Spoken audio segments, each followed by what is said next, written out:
Welcome to this week's edition of Flashback Friday, your opportunity to get some good review by listening to episodes from the past that Jason has handpicked to help you today in the present and propel you into the future. Enjoy. Speakers, publishers, consultants, coaches, and info marketers unite. The Speaking of Wealth Show is your roadmap to success and significance. Learn the latest tools, technologies, and tactics to get more bookings, sell more products, and attract more clients. If you're looking to increase your direct response sales, create a big-time personal brand, and become the go-to guru, the Speaking of Wealth Show is for you. Here's your host, Jason Hartman. Hey, it's my pleasure to welcome someone who had a big impact on my thinking, and that is Mr. Mark Ford. He wrote a fantastic book. Well, he's written a few books for sure, but the one that really influenced me so much is Ready, Fire, Aim, a fantastic philosophy. Mark, welcome. How are you? Thank you, Jason. Great. Thank you very much. It's good to have you. And I know you're not a guy who does a lot of interviews, so we feel especially privileged to have you here today. What do you have, about 5 or 6 books now? Actually, there are more than 20 books published at this point, but some of them are on subjects that I have books on poetry and short stories, but most of them are business, wealth building, self-improvement area, but more than 20, actually. Fantastic. I want to talk about some of your books and your prolific career there as a writer and also as a newsletter publisher. And really, I guess you're the guy that kind of launched a new industry, in your involvement with Agora and so forth. So kind of want to let you talk about what you've done because it's... I'd like for you to continue spreading that rumor, but the industry, the newsletter, the financial newsletter industry was really... If you got to give credit to one guy, it would be a guy named Bob Kephart, who is no longer with us, but he was the publisher of KCI, Kephart Communications, Inc., and he started back in the late 70s. And I got into the newsletter business in about that time too, but I was on the business-to-business side. I was writing newsletters for a newsletter called African Index, Latin American Index, and so on, academic. And the newsletter business is older than that. Kiplinger newsletters have been around for, 60 or 80 years. But the actual investment newsletter business, which created the market from which actually all these other businesses have sprung, even the information marketing business and a lot of the internet self-help businesses all originally came from indirectly from that business. And I got involved after I got back from Africa. I was there teaching. I was a Peace Corps volunteer, and I got back and I worked in a small newsletter publishing company. And then one thing led to another, and then I got involved with Agora after my first retirement, when Agora was still a growing company. And can you give us a sense of what year this was? Like you talked about, was it Bob Kephart, did you say is his name? Bob Kephart, yeah. He's in the 70s that he started, mid-70s, I think. We started publishing newsletters down in Florida. I had become a partner of a newsletter publishing company in Florida that was publishing business-to-business newsletters. And we got into the investment publishing business in, I would say, 1982 or 83. By 1987, when we had that first stock market correction, by that time we had about 30 financial publications. There were probably a dozen major players in the industry back then. That shook out a number of publishers, and then really the next big change was around 2000 when the industry went online and realized that the future was on the internet. And that really shook out a lot of the competition. When I joined Agora, which was in about 1990, I think, or in the early 90s. Okay, and so Agora was founded in about 1979, I guess, right? Yeah, it was. It was, somewhere around there. Bill and I were competitors. Bill Bonner. Yeah, he's been on the show. And I saw Bill a product that I created called the Oxford Club. That still exists today. It's still a very successful product and publication. And we sold a lot of our financial, because my partner was right in predicting that there was going to be a crash in 87, but he was wrong in thinking that it was going to devastate our market. So we sold basically all our financial products before the crash. We felt very good about that, and they all went on to make gobs of money afterwards, and we ended up going into the merchandise business. Let's see, that was 87, and then I retired for a few years after that, and then I went back to work with Bill in the early 90s, his business was a growing business. But in 2000, we grew the business to about, I don't know, it was like, when I got there, it was just gotten a promotion out. And its first year, they were at 24 million, and then by 2000, we were up to 100 million. But we just couldn't, we were actually up to 100 million a few years before then, but we couldn't really figure out how to get it any larger than that. And then the internet age came, and decided to, Bill and I each started our own internet publication. He started something called The Daily Reckoning. The Daily Reckoning, yeah. Read it for many years. Okay. Yes, it's great. Well, Bill's columns I love to read. Yeah, he's just such a great writer, but so are you, of course. Both of you. Bill is more philosophical, and I tend to be more practical. That was always the basis of our business relationship, too, I think. Then what happened was I was doing Early Rise, he was doing that, and we decided that we shouldn't push for any more business growth. So we had already put the business into like 8 divisions, each of which were autonomous, more or less, with their own publishers. And so Bill went to France, and I went down to started spending most of my time in Florida, where I lived, and started working here on our own versions of the Internet. We found our way, and we developed models that Agora still uses today. But what happened was the business just took off from there. It went from 100 to, I mean, these days Agora's revenues are over $500 million because of the big advantages of the early Internet. You know? Mm-hmm. Sure. Didn't even understand them at that point, you know. Right. And you've been writing books all along and so forth. What's your latest book? I think my latest book is, I just published a book of my poetry, which is called It's Raining, Lovely Raining. It was published, just came out about 2 months ago. But I think last month they published, or this week or something, it's like a year after I write them that they end up getting published, so I can never remember. But the latest is something that's called How to Speak Intelligently About Almost Anything. Mm-hmm. And it's a bluffer's guide to being smart in cultural situations. Yeah, how to bluff your way through a museum or a dance recital. Is that written under your name or a pseudonym? Yes, yeah.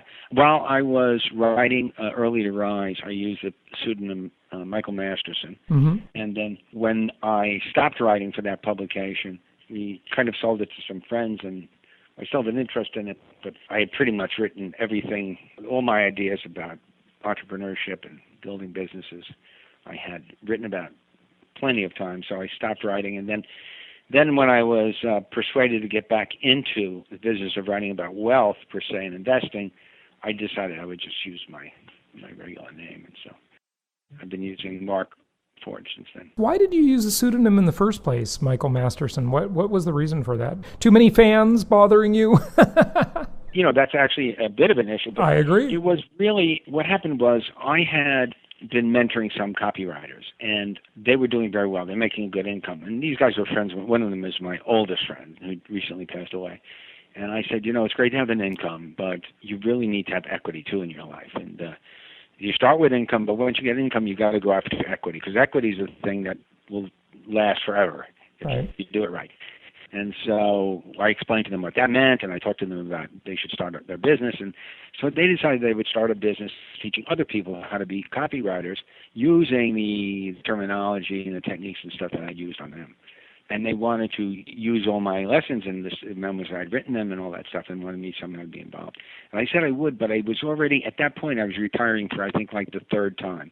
Mm-hmm. So I said, you can do all that, but don't bring my name into it, because I don't want to be involved. I don't want to be a celebrity. I don't want to, you know, I just don't want any of that stuff. I want to just go retire. And so, you know, we had used in the investment and health publishing businesses and so on, we'd use pseudonyms all the time. So one of the guys that was doing this, he came up with the name Michael Masterson. I said, fine. You know, I didn't think I'd ever run into the name again. You know, they were going to have their business, Michael Masterson. It was stuff I gave them. I thought that was the end of it. But as it turned out, as they started developing it, they kept talking to me about it, and I got more and more interested in the business.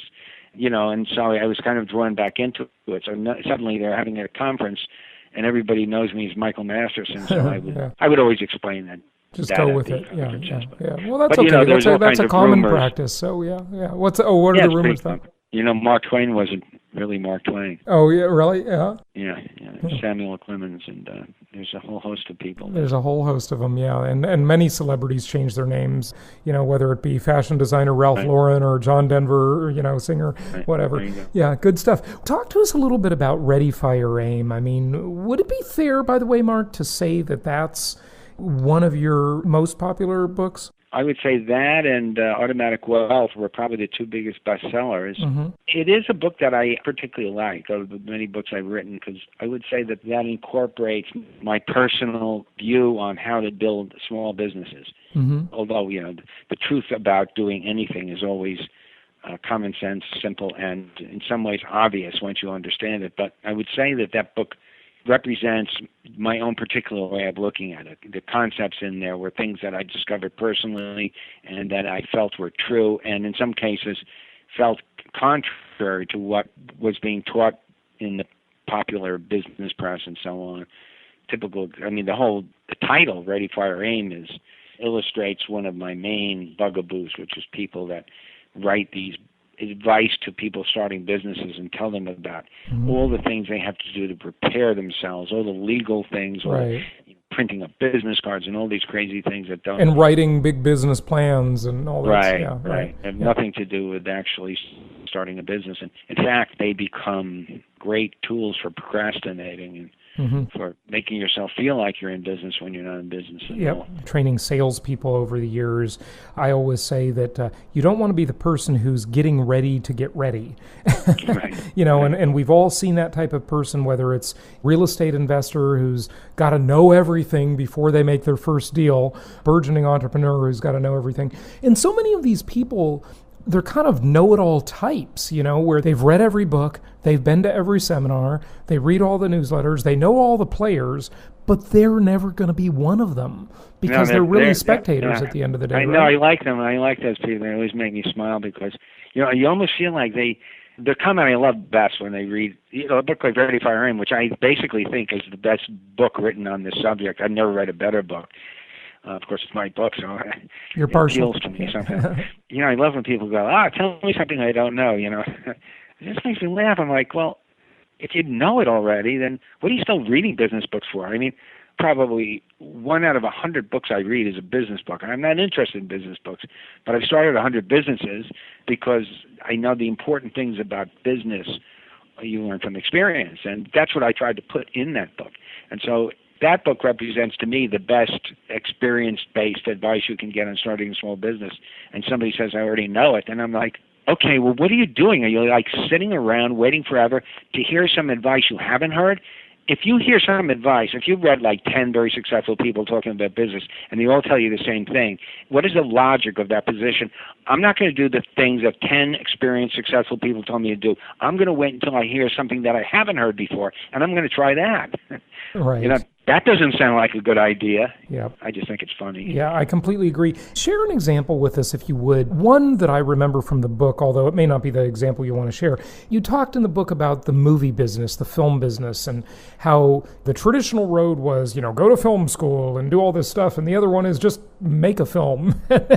Right. And, learn as you go. And maybe it's not that example that you want to share with our listeners, but that's one I remember. No, I mean, I probably should, because it's an example of, I've made 3 or 4 movies, and they've all been utter failures.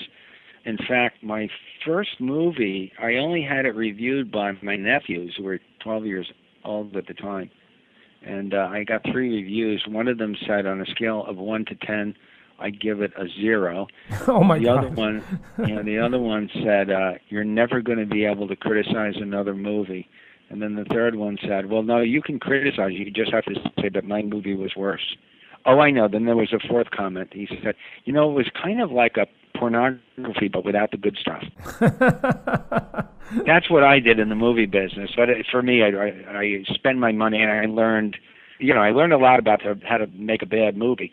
But the movie business, like everything else, is all about selling the business. And the reason that I never expected to make money on any of these movies, I always knew I would lose money. In fact, I actually raised money for one of the movies I did, and I told my friends that invested with me, I said, listen, I'm not going to promise you that you're going to make money. In fact, I'm going to promise you're going to lose 100% of your money on this. And they actually made money on, well, they didn't make back all their money, but they made back so far about 8% on their money. So that's the high point in my movie career. But it illustrates the point. I went into that business just so enthused about the product and my ideas for the movie and about the process, but I spent no time at all thinking about selling the movie. I just had this vague idea that I would make the movie and I would bring it to Sundance, and they would immediately accept it, and then we would show it and it would win all the audience awards, and then somebody would come to me and hand me a big contract. But that's not actually what happens in movies. What happens typically is, for 99% of movies, is they get made and nobody picks them up.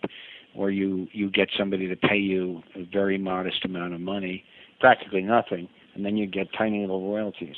Yeah, that's the similar truth about the book publishing industry, say, too. Absolutely. It's funny, Michael, though, the way you talk about that. Michael, I'm calling you by your pen name. Right. It's all right. Mark. I just find it both names. Yeah. Mr. Masterson. And right. It's funny the way you talk about it. You seem to be really bragging about these failures. Am I sensing that correctly? Well, I guess, what are you going to do? You've got to enjoy them. I knew going into it I would not make money. I just went ahead and did it anyway. I mean, it was fun. I enjoyed doing it, and I don't regret it. I didn't measure the quality of experience by whether I'd make money. It's kind of like there's a lot of things when you go on vacation, you spend money, and you don't expect to make a return. Right. It was fulfilling as a creative endeavor, right? Since theoretically it could have been a business, and I could have approached it that way. I wouldn't say I'm proud of myself, but I'm not embarrassed, and I think it's funny that I violated all of my principles in that book and ended up losing a lot of money because of it. But had I not violated them, I just wouldn't have gone forward because I had my whole idea in Ready, Fire, Aim is figure out how you're going to market it, before you spend a lot of money. So I would still be waiting to shoot those films because I would not yet have figured out how to sell a movie, because I still don't know how to sell a movie. Yeah. I actually have a business that does reviews of cult movies, like monster movies and stuff like that. And I thought that I might learn something, because that's a very big part of the music industry. And I've had that for years, and that thing hasn't made any money, so I haven't got a clue.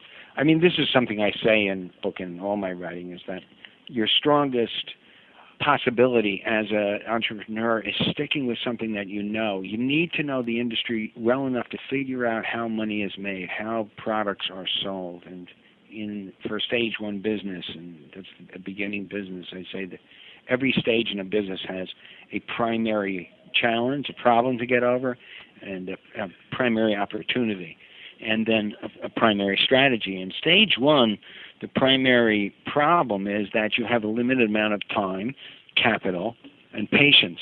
And that's going to run out. And before that runs out, you have to figure out what I call the optimal selling proposition. You have to figure out how to bring in new customers at an allowable acquisition cost. And if you haven't figured that out by the time you run out of that money and the patience and the other resources that you have, then you're one of those 50 to 90% of businesses, depending on how you want to look at it, that fail. That's the core idea, and that's the biggest problem. It's the most common problem with entrepreneurs, and they just think they're going to figure it out. They'll do what other people are doing. They'll figure it out later on, but it usually doesn't work out that way. It's much smarter to devote almost all of your time and resources to figuring that out first and trying not to spend too much money doing that. Mm-hmm. So I just want to be clear on the example. Just in a nutshell, the example is the traditional route, the non-Ready, Fire, Aim route would have been what? Go to film school, spend a bunch of money on school, have a bunch of student loan debt, Not even that. Okay. I mean, what I did was the traditional model, which was, in, let's say, the last two films I made, I hooked up with somebody that had a bigger reputation as I could buy. This last movie, we got a DP, a director of photography, that is a major guy from Hollywood that had done a season of The Entourage and all these other films, and paid him good money to come in, and got a script that was approved by people in Hollywood that they thought it was exciting, and this person was interested, and that person was interested, and if I had wanted to, I could have made this thing sound like it was going to be the next, big thing. So all that stuff, got great actors, did everything right, got the good And we produced a movie that's pretty good. Mm-hmm. Yeah. What are the names of your movies? Is one of them the Agora movie about, can't remember the name. No, I didn't do that. That was done by Addison Wiggin about IOUSA. Yeah, IOUSA. Yeah, Addison's been on the show a couple times. Yeah. Okay. So what are the names of your movies?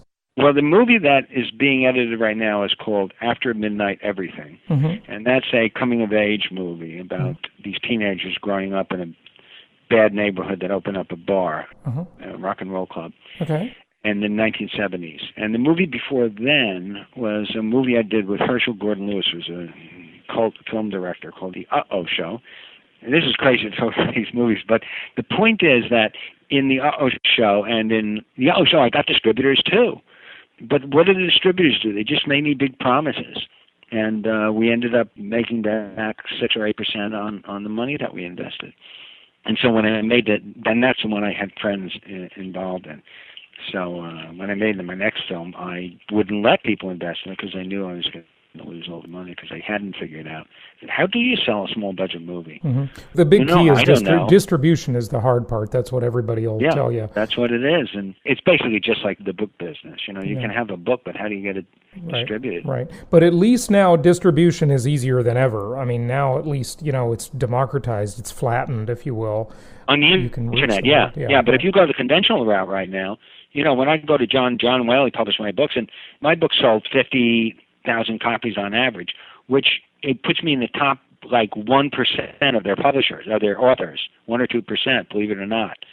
But even at that level, they won't spend any money advertising me. It's only the mega stars that make those businesses work. So what about everybody else? They write a book and they shop it around and nothing, But that's the selling side, is shopping it around conventionally. Right. I'm all about selling books on the internet yourself, because you write the book, that's your invested time, and then you start learning how to sell your book, where most of the cost is your time, not spending a ton of money on advertising. You can figure out what works, and there are all kinds of quirky ways that you can sell books. I mean, Agora basically is the information selling business, and it sells over $500 million worth of information every year. And other people I've worked with who similarly sell tens of millions of dollars worth of information. So we know that, and I agree with you, it's a democratized scene right now where it's not cheap, it's hard, it's competitive, but there are cheap ways of testing ideas and getting out there and substituting labor for, people can get, if I had a book to sell, we could be trying to sell this book through your show, and there are ways. Yeah. I don't know how to phrase this, Mark, but the way that, like you said, all these other people that aren't doing things do. But what would be just wisdom that you can share with our audience beyond what we've talked about already? I mean, I absolutely think the Ready, Fire, Aim methodology is a great one, and it had a huge influence on me. Let me ask you this. Let me put it this way. What are the most common questions you get from your audience? Why don't we spend 5 minutes and see if I can that's a great question. Yeah, good stuff. Thank you for asking. So a lot of our audience is into the real estate investing angle. Right. I believe real estate, or income property, I should say, not real estate per se, but income property, income producing real estate, is the most historically proven asset class in the world. Of course, businesses are great, but they take some talent and some proper thinking, as we've talked about, and stuff like that. But as an equity play, just for the common man, the income property is great. I see so many people suffering from paralysis of analysis, and I tell them, get your book, the Ready, Fire, Aim. Life is on-the-job training. Life is an iterative process. There's another book that's I say it's almost a parallel with Ready, Fire, Aim, and that's The Lean Startup by Eric Ries. More on the technical side, yours is more on the philosophical side. It's just about go put something out there, what he calls a minimum viable product, and then listen to the feedback and iterate and change it. And with real estate investing, I think it's the same thing. You cannot know everything before you just do it. Absolutely. No, I agree with you. I've written about real estate a lot, and one of the things I say, right now I've been writing a series of essays for a business called Palm Beach Research Group in Delray Beach, and they have a newsletter called the Palm Beach Letter. We've been publishing a newsletter called Creating Wealth, which is my ideas about how do you create and develop wealth. And I've written dozens of essays on real estate. In fact, I have a whole little real estate program that I give people called Rental Real Estate 101. And for me... And I know your brother does that, of course. I've had him on the show. Right, Justin, yeah. He did an advanced course for us. But, for real estate has been the single biggest, best producing asset class for me. I've been in the business of publishing about stocks and bonds and other financial instruments for 30 years, but I've made most of my money from real estate after business. Most of my income came from business, but in terms of equity, which we were talking about, equity buildup, and also income too, real estate has been number two. And I kind of agree with you. The good thing about real estate is I want to advise everybody to become an entrepreneur. I wish everybody could. But the truth is, you talk to some people and you just go, this person is just not going to make it, Yeah. Even if they're enthusiastic, they're just not clever. To be successful in business, you don't need to have a high IQ, but you have to have street smart. You have to be clever. You have to be willing to say, well, geez, this isn't working out. Let me try this other thing. And there are some people that just don't have that capacity. And so real estate really is much simpler. That's why I like to recommend it, because if you stick with local real estate, you're going to know most of what you need to know, and you're going to figure out the other stuff soon. And if you approach it using the kind of safeguards that I'm sure you've talked to your readers about. I know Justin has models that he uses, and we have models. There are ways of making sure that you don't get involved in paying too much for properties, and and just buy them and hold them. It's just such a pretty simple thing. Back to the ready, fire, aim concept. There's just no way to know all about it before you do it, and even as you're doing it, you're going to learn more as you go. Even if you own 100 single-family homes, you're going to keep learning throughout your investment career. So I think that's such a good philosophy and methodology. Where can people reach you and find out more about your work? Well, as I said, currently I'm publishing. If anybody wants to read my poetry, I'd be more than happy to pay them to buy my poetry books. You're so funny to pay them to read it. Right, but there's a group in Delray Beach. It's part of Agora. It's called Palm Beach Research Group, and we publish investment advice typically, but all the stuff that we publish comes through the filter of my personal wealth building experience, and so there's a lot of advice that we don't, kinds of investing we don't. I'm a very, very conservative investor when it comes to stocks and other financial instruments, and so everything we publish is very, very safe. And so that's where I am, Palm Beach Research Group, and I'm in there as Mark Ford. People can get access. We have a free daily service that's called Palm Beach Daily. People can get it and just test it out and see if they like what we're trying to do. What I'm trying to do in that little business is build a business that I can be proud of, which means giving people advice I'd be happy to give my friends and family member. In fact, I do tell them just follow that advice, and I put my nephews and nieces and aunts in, feeling comfortable because it's very safe. And I'll tell you one more thing about this business I'm very proud of. If you call up this business, our customer service department, that customer service person will say to you, hi, my name is Maggie, and my job, I want you to know that my job is to keep you completely satisfied. Whatever you called about, I'm going to completely make you satisfied with the result I'm going to give you. Plus, I want you to know that I'm entirely empowered to do that.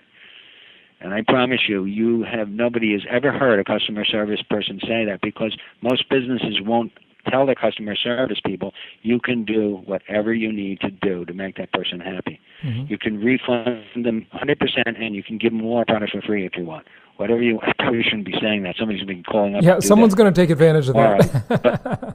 But we don't worry about that, because we think in the long run, our business is going to be much better if we distinguish ourselves from everybody else out in the market that's taking a more protective approach to their business. So anyway, I'm very proud of that business. Certainly companies like Apple and Nordstrom have built great brands on that concept, among other things that their brand is known for. But I agree. In fact, just one other thought real quickly, maybe you want to comment on this. I posted on Facebook recently, after calling Apple and having such a good experience, calling them, they answer the phone quickly, they take care of you, they process refunds quickly, and it's a wonderful company to deal with. Same with Nordstrom, same with many other companies that I haven't mentioned. But I said, why can't airlines, cable companies, and cell phone companies be like Apple and Nordstrom. Oh, God. Absolutely. It's a nightmare. You're so right. Yeah. Here's what it is. We should start a national movement on this. It's amazingly how badly we are treated by cable companies, airlines. Those are my two top choices, too.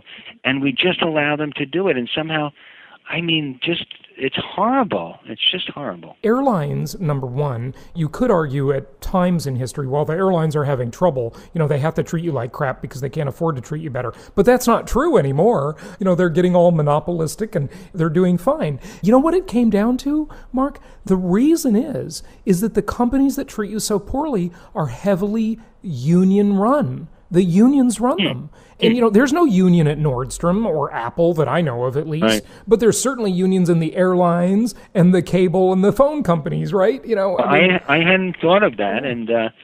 But I don't think that's the entire answer, but I can certainly see how it is an answer. Though, yeah. Certainly in the airlines, when you've got some battle axe up there that telling you to sit down or she's going to have you arrested or something. Right, of course. That she's probably, the reason she's probably there in first class is because she has seniority, not because she was considered by her superiors to have the best manners.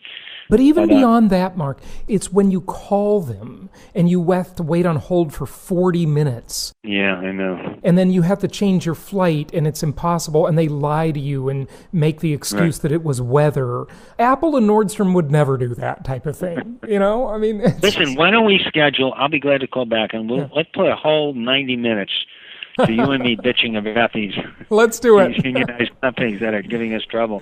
Okay, absolutely. I'm on board. Well, good. One last time, where can people find you? Of course, on Amazon. Your books have great reviews. Did you give out a website or anything? It's Palm Beach Research Group. If they look up Palm Beach Research Just Group, search that. Okay. The Palm Beach Letter, they'll find it. Fantastic. Well, thank you so much for joining us, Mark Ford, Michael Masterson. We appreciate having you on the show, and it's been great talking to you. Pleasure. This show is produced by the Hartman Media Company, all rights reserved. For distribution or publication rights and media interviews, please visit www.hartmanmedia.com or email media@hartmanmedia.com. Nothing on this show should be considered specific personal or professional advice. Please consult an appropriate tax, legal, real estate, or business professional for individualized advice. Opinions of guests are their own, and the host is acting on behalf of Platinum Properties Investor Network, Inc. exclusively.